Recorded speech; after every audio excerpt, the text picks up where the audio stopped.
ऐसे सिलेक्ट करो अपना सबसे बेस्ट म्यूचुअल फंड। दोस्तों, कौन सा म्यूचुअल फंड सबसे अच्छा है, किस म्यूचुअल फंड में रिस्क सबसे कम है और किस म्यूचुअल फंड में पैसा तेजी से बढ़ेगा, अगर ये सभी सवाल आपके भी हैं तो इस वीडियो को देखने के बाद आपको किसी के पास जाने की जरूरत नहीं पड़ेगी यह पूछने के लिए कि कौन सा म्यूचुअल फंड अच्छा है जहां पर आपको इन्वेस्ट करना चाहिए। अगर आप कंफ्यूज रहते हैं कि कौन से म्यूचुअल फंड में निवेश करना चाहिए, कैसे आप एक अच्छा म्यूचुअल फंड चूज कर सकते हैं लॉन्ग टर्म इन्वेस्टमेंट के लिए, तो आज का यह वीडियो आपका सारा काम आसान करने वाला है और आप अपने लिए बहुत आसानी से एक अच्छा म्यूचुअल फंड सिलेक्ट कर पाएंगे। नमस्कार साथियों, आप देख रहे हैं Smart Fund Guide YouTube channel और आज हम बात करेंगे how to select best mutual fund. और एक बहुत बेहतरीन म्यूचुअल फंड को सिलेक्ट करने के लिए 6 ऐसे पॉइंट्स होते हैं जिनको अगर आप उस म्यूचुअल फंड के बारे में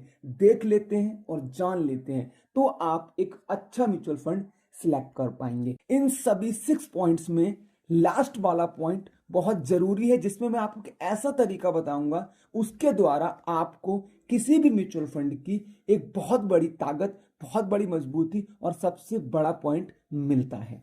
साथियों, हम इन सभी 6 पॉइंट्स को डिस्कस करने के लिए 2 वेबसाइट का इस्तेमाल करेंगे। साथियों, तो अभी हम आ चुके हैं अपनी पहली वेबसाइट पे। पहली वेबसाइट जो आपकी है ये टिकर टैप है और इस पे हम किसी भी म्यूचुअल फंड के पहले 5 पॉइंट को जान सकते हैं। अब इस वेबसाइट पे हमको जिस म्यूचुअल फंड के बारे में जानकारी लेनी है, जिस म्यूचुअल फंड के बारे में चीजों को देखना है, उसका हम नाम डालते हैं। जैसे मैंने यहाँ पे सर्च किया SBI कॉन्ट्रा फंड। अब हमारे सामने SBI कॉन्ट्रा फंड ओपन है। अब इसमें हम सबसे पहले पॉइंट की बात करेंगे जिसको हम बोलते हैं एनुअल रिटर्न। पर हम नॉर्मल एनुअल रिटर्न्स नहीं देखेंगे, हम देखेंगे CAGR, compounding annual gross returns की हम लोग बात कर रहे हैं। तो यहां पे आप मिनिमम 6 मंथ से स्टार्ट करेंगे। स्टार्टिंग के जो 6 मंथ के रिटर्न है वो है हमारे 4.6%। किसी भी म्यूचुअल फंड के अगर हम रिटर्न्स कंपेयर करेंगे, हम रिटर्न्स देखेंगे तो कम से कम 6 मंथ से लेके 5 ईयर या फिर मैक्सिमम टाइम उसकी ऑल लाइफ के रिटर्न्स हम देखेंगे। तो 6 मंथ में इसने 4.68% के रिटर्न दिए हैं। 1 ईयर में यहाँ पे 30% के रिटर्न है। 3 ईयर्स में यहाँ पे 24.50% के ऑलमोस्ट 25% की रिटर्न है। मैं 5 ईयर्स की अगर बात करूं तो यहाँ पे 30% की रिटर्न है। और अगर हम मैक्सिमम टाइम की बात करें, होल लाइफ की बात करें, तो इस फंड ने 17.53 ऑलमोस्ट 18% के रिटर्न दिए हुए हैं। तो हमारा पॉइंट नंबर 1 था एनुअल रिटर्न्स, क्योंकि कोई भी म्यूचुअल फंड उसके रिटर्न के बिहाफ पे ही ये बता देता है कि उसने अब तक पिछली लाइफ में कैसा परफॉर्मेंस किया है। अब हम चलते हैं पॉइंट नंबर 2 की तरफ और हमारा पॉइंट नंबर जो 2 है वो होता है TER। अब ये TER क्या होता है समझो। TER मतलब टोटल एक्सपेंस रेशियो। अब टोटल एक्सपेंस रेशियो देखना क्यों जरूरी है, किसी भी म्यूचुअल फंड में अगर आप एनुअल रिटर्न्स कम मिल रहे हैं, रिस्क ज्यादा है और इसके अलावा एक्सपेंस रेशियो भी ज्यादा है, तो कहीं ना कहीं ये चीज थोड़ी सी कम अच्छी होती है। तो अभी हम देखेंगे इसका एक्सपेंस रेशियो 0.59%।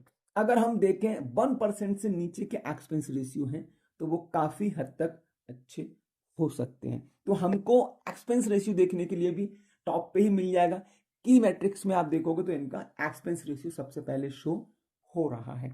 हम चलते हैं पॉइंट नंबर 3 की तरफ और पॉइंट नंबर जो 3 है ये बहुत बड़ा पॉइंट है, शार्प रेशियो। अब ये शार्प रेशियो क्या होता है, तो आप देखोगे शार्प रेशियो यहाँ पे एक्सपेंस रेशियो, उसके आगे है पीई रेशियो और उसके आगे Sharpe ratio. Guide, Sharpe ratio हम बोलते हैं, रिस्क रिवॉर्ड रेशियो को हम शार्प रेशियो करके समझ सकते हैं। लाइक अगर आप यहाँ पे 1 यूनिट का रिस्क लेते हैं तो आपको वहां पे प्रॉफिट के रिटर्न के चांसेस कितने हैं, क्या वो 1 से या फिर 1.5 से 1.5 गुने से ज्यादा है या 1.5 गुने के आसपास है, उस म्यूचुअल फंड का शार्प रेशियो अच्छा होता है। तो आप देख पा रहे हैं इस म्यूचुअल फंड का शार्प रेशियो 7.70 है। साथियों, ये पूरा वीडियो एजुकेशन पर्पस के लिए है, ये किसी भी तरीके का कोई रिकमेंडेशन नहीं है। जैसा कि आप लोग जानते हैं mutual funds are subject to market risk. तो आप जब भी कोई इन्वेस्टमेंट करें अपने बिहाफ पे करें, लेकिन हाँ, इन चीजों को देख करके आप एक अच्छा म्यूचुअल फंड सिलेक्ट कर सकते हैं। अब हम बात करेंगे पॉइंट नंबर 3 की, और ये पॉइंट नंबर 3 एक बहुत बड़ा पॉइंट हो सकता है एक म्यूचुअल फंड सेलेक्ट करने के लिए, और वो है कैटेगरी कंपैरिजन।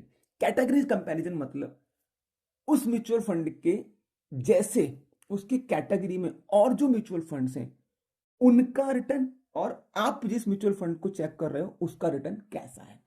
तो आप देख रहे हो यहाँ पे 3 आ रहे हैं इस कैटेगरी में: SBI contra fund, Invesco India contra fund, Kotak India EQ contra fund. अब इसमें आप देखो तो यहाँ पे एसबीआई का एक साल में 30% रिटर्न है, पर इन्वेस्को इंडिया कॉन्ट्रा फंड का 41% है, और कोटक इंडिया का जो है वो 36% है। मतलब कि पिछले एक साल में जिस फंड को हम चेक कर रहे हैं, ये फंड भी रिकमेंडेड नहीं है, सिर्फ एजुकेशन पर्पज के लिए समझा रहा हूं, तो इस कैटेगरी के अदर फंड्स ने इस म्यूचुअल फंड से ज्यादा ही रिटर्न दिया है पिछले एक साल में। लेकिन हम सिर्फ एक साल के रिटर्न्स कभी भी नहीं देखते हैं। आगे चलते हैं, 3 इयर्स में देखते हैं। तो 3 इयर्स में एसबीआई ने 23%, इन्वेस्को ने ओनली 19% एंड कोटक इंडिया ने 21%। मतलब यहां अगर हम 3 साल के रिटर्न देखें तो एसबीआई कॉन्ट्रा फंड यहाँ पे जीत रहा है। ठीक उसी तरीके से पूरे लाइफ का अगर देखें तो वहां पे अगर आप देखेंगे तो एसबीआई कॉन्ट्रा फंड ने 17%, इन्वेस्को ने 19%, ऑलमोस्ट 20%, एंड कोटक इंडिया ने 18% रिटर्न दिए हैं। तो आप यहाँ पे ये चेक कर पाएंगे कि किसने ज्यादा दिए हैं। लेकिन लेकिन लेकिन ऐसा बिल्कुल नहीं है कि अगर इस म्यूचुअल फंड के रिटर्न्स थोड़े कम हैं तो ये खराब हो सकता है। ये भी हमें देखना होता है कि क्या ये रिटर्न कंसिस्टेंटली हैं। तो आप ये चेक कर सकते हो, इनके जो रिटर्न्स हैं वो यहाँ 30% है, यहाँ 23% है, और यहाँ 17% है। मतलब अगर हम देखें कि 30% 23% के नजदीक है, और 17% 23% के नजदीक है। मतलब इनके जो रिटर्न्स हैं वो एवरेज रिटर्न चल रहे हैं। पॉइंट नंबर जो 6 है वो यही है गोल्डन पॉइंट, जिसके बारे में हम बात करेंगे। वो एक अलग ही पॉइंट है जो इन सब चीजों को निचोड़ निकालता है। जैसे कि इन्वेस्को इंडिया में 1 ईयर में तो 41% है, पर 3 इयर्स में ओनली 19%, 50% ऑलमोस्ट यहाँ पे डिफरेंस है। तो मतलब कहीं पे एकदम से रिटर्न आना, कहीं पे एकदम से लॉस हो जाना, ये भी चीज म्यूचुअल फंड को एक थोड़ा सा माइनस में ले जाती है। लेकिन अगर आपका म्यूचुअल फंड का एनुअल रिटर्न ऑलमोस्ट सेम रहता है, मान लो कि 30% का रिटर्न है आपके म्यूचुअल फंड का, कभी 35 हो रहा है, कभी 25 हो रहा है, तो वो आपका एक दायरे में है, मतलब वो स्ट्रांग है। अब हमारा नेक्स्ट पॉइंट है पॉइंट नंबर 5। पॉइंट नंबर 5 में हम 2 चीजें डिस्कस करेंगे।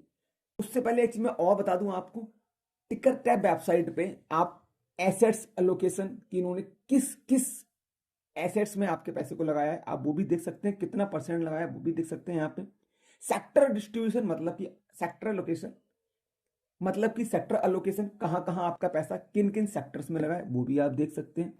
इसके अलावा आप करंट होल्डिंग्स इन्होंने कहां कहां पैसा लगाया है। अब current holdings, sector allocation, assets allocation, इनसे आप क्या पता कर सकते हैं।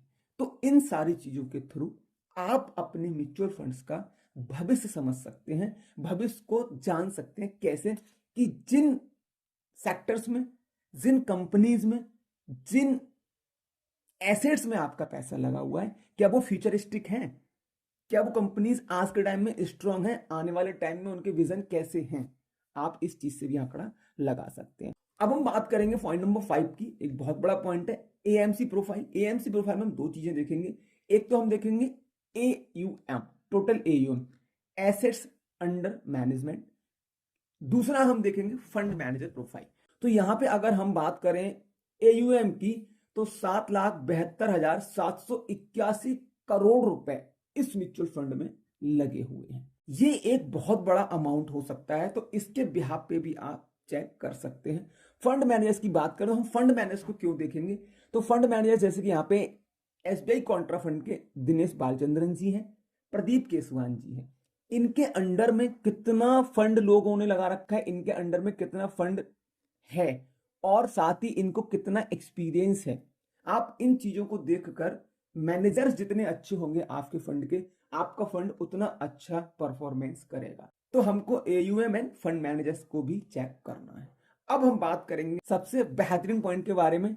तो साथियों अभी हम हैं क्रोम पे और आप यहाँ पे देख रहे हो रुपी बेस्ट, मैंने एक वेबसाइट है जो ओपन कर रखी है, इसको मैं ऑन करूंगा। इस वेबसाइट पे जैसे हमने टिकर टैब पे सभी चीजें समझी एक म्यूचुअल फंड के बारे में, आप यहाँ पे भी सर्च करके किसी भी म्यूचुअल फंड के बारे में वो सारी चीजें चेक कर सकते हैं। दोनों में से कोई भी वेबसाइट रिकमेंडेड नहीं है, सिर्फ एजुकेशन पर्पज के लिए बनाया जा रहा है। टिकर टैब थोड़ी आसान है समझने में, इसलिए मैंने वहां पे बताया। rupeebest.com पे हम क्या देखेंगे, टूल्स में आप आएंगे और टूल्स में आके थर्ड नंबर का ऑप्शन है MF रोलिंग रिटर्न। अब ये क्या होता है, ये बहुत बड़ा पॉइंट है किसी भी म्यूचुअल फंड को चेक करने के लिए। मैं इसको बिल्कुल नॉर्मल भाषा में बताऊंगा क्योंकि इसकी टेक्निकल भाषा बहुत अजीब हो सकती है। देखो यहां पे, वैसे इसको मैं कट कर देता हूं, आपके सामने शायद इस तरीके का इंटरफेस आ सकता है। तो आप सबसे पहले अपने किन्हीं भी 2 या 3 म्यूचुअल फंड्स को जिनको आप टॉप में टॉप निकाल के रखे हो उनको सिलेक्ट करोगे। मैं यहाँ पे अब क्या करता हूँ, कोई एक पहले ले लेता हूँ। जैसे मैंने SBI अब कॉन्ट्रा फंड ले लिया, यहाँ पे मैंने ले लिया। ये कोई रिकमेंडेशन नहीं है, सिर्फ मैं आपको समझाने के लिए इसको ले रहा हूँ। दूसरे नंबर पे हम आ जाते हैं। अब यहाँ पे हम एक और कोई ऐड कर लेंगे, जैसे हमने कोटक लिख दिया, कुछ भी नहीं, कुछ भी लिख दो आप। एक मैं अभी आपको समझाने के लिए लिख रहा हूँ, आपके पास में जो फंड्स हों आप उनको यहाँ पे लिखें। अब यहाँ पे देखेंगे हमने SBI Contra and Kotak 2 mutual fund ले रखे हैं यहाँ पे। इनमें आप देखोगे कौन सा ऊपर आ रहा है, जिसका अच्छा परफॉर्मेंस रहा होगा वो ऑटोमेटिकली ऊपर शो करेगा। यहाँ पे कुछ चीजों की एवरेज इनके रिटर्न्स हैं, मैक्सिमम रिटर्न्स हैं, रिटर्न्स यहाँ पे हैं, और मिनिमम रिटर्न्स हैं, कितने कितने दिए हैं। रिटर्न डिस्ट्रीब्यूशन ऑफ, देखो परसेंटेज ऑफ टाइम, टाइम के हिसाब से यहाँ पे दिया हुआ है। मान लो हम एक काम करते हैं, इसमें हम एक कोई और भी डाल लेते हैं। हमने HDFC लिख दिया और HDFC का हमने यहाँ पे ले लिया कोई भी फंड, बैलेंस एडवांटेज फंड ले लिया। हमने यहाँ पे 3 फंड्स को जब ऐड किया तो आप देख सकते हैं अब यहाँ पे क्या हो रहा है, अभी भी सबसे ऊपर जो है वो SBI कॉन्ट्रा फंड ही है।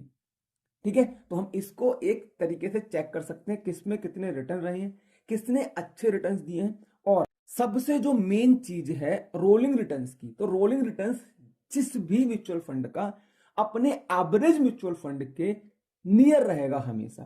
लाइक किसी भी म्यूचुअल फंड ने 25% के ईयरली रिटर्न दिए हुए हैं, तो उसके मिनिमम जो रिटर्न, कम से कम रिटर्न किसी साल के रहे हैं वो 20 के आसपास हैं। मैक्सिमम जो रिटर्न किसी साल के रहे हैं वो 30 के आसपास के हैं। मतलब कि 25 के आसपास ही चल रहा है, 27 28 मैक्सिमम हो गया तो 30 हो गया, 35 हो गया। उसके अलावा जब 25 उसका एवरेज रिटर्न है तो कभी उसमें लॉस हुआ, कभी कम रिटर्न भी आए, तो वो आए आपके 20 से 18 23।